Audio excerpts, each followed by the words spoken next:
ছাত্র জনতার গণ অভ্যুত্থানে শেখ হাসিনা দেশ ছেড়ে পালালেও পালাতে পারেননি মন্ত্রিসভার অনেক সদস্য ও নেতা। সাবেক প্রধানমন্ত্রী শেখ হাসিনার বেসরকারি শিল্প ও বিনিয়োগ উপদেষ্টা সালমান এফ রহমান ও সাবেক আইনমন্ত্রী আনিসুল হককে সন্ধ্যায় গ্রেপ্তার করা হয়েছে। নৌপথে পালিয়ে ভারত যাবার পথে ঢাকার সদরঘাট থেকে এই দুই নেতাকে গ্রেপ্তার করে পুলিশ। সাবেক ক্ষমতাসীন দলের প্রভাবশালী দুই ব্যক্তিত্বের কিছু বিতর্কিত কর্মকাণ্ড তুলে ধরেছেন মেজবা হাসান। এটাই হলো আমাদের দেশ স্বাধীনতার। সাবেক প্রধানমন্ত্রীর উপদেষ্টা সালমান এফ রহমান শেয়ার বাজার কেলেঙ্কারি, করোনার টিকা নিয়ে দুর্নীতি, জমি আত্মসাৎ সহ নানা অপকর্মের অভিযোগ রয়েছে তার বিরুদ্ধে। এমনকি শেষ সময়ে সরকারের বিভিন্ন প্রকল্পের ভাগবাটোয়ারা নিয়েও ফাঁস হয়েছে ফোন আলাপ।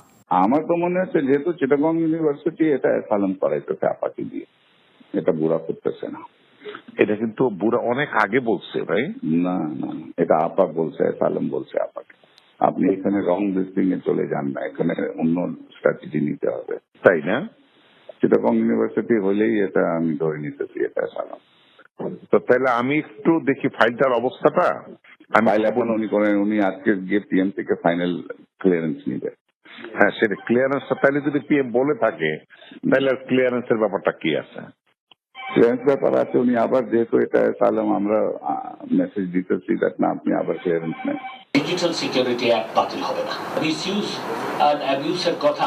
ডিজিটাল নিরাপত্তা আইন প্রবর্তনের মধ্য দিয়ে তুমুল সমালোচিত হন সাবেক আইনমন্ত্রী আনিসুল হক। স্বাধীন চিন্তা ও মত প্রকাশ, এমনকি পেশাদার সাংবাদিকতার মধ্যে জনসাধারণের তথ্য জানার সংবিধান প্রদত্ত অধিকার হরণের হাতিয়ারও এই আইন।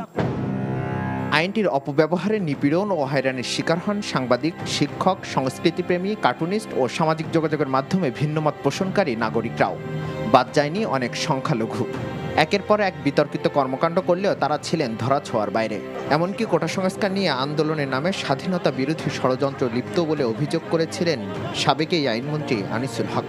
যদিও ছাত্র জনতার তোপের মুখে পরবর্তীতে আলোচনায় বসতে চেয়েছিলেন তারা। আদালত সিদ্ধান্ত নিলেই আমরা সেটা করতে পারি। বাংলাদেশে আইনের শাসন আছে। আদালত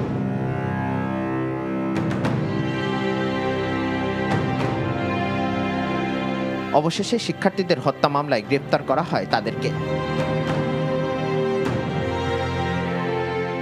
মেজবা হাসান, এনটিভি নিউজ, ঢাকা।